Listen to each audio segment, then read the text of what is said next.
Ever feel like Microsoft sold you way more than you needed? That's not an accident. It's their bundle and bloat strategy. Here's how it works. You ask for Office 365, and suddenly you're pitched Microsoft 365 with Windows, EMS, security, Power BI, and more.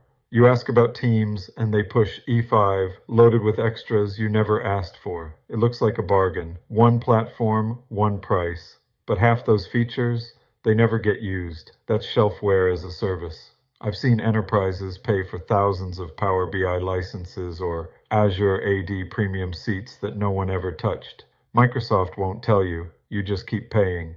And at renewal, if you try to slim down, they warn the per user price will spike because you're losing the bundle discount. It's the classic cable TV trick. You wanted a few channels, but you're forced to buy 200. The consequence? Millions wasted across a 3-year EA. You think you're standardized on Microsoft, but really you're over-licensed, underutilized, and locked in.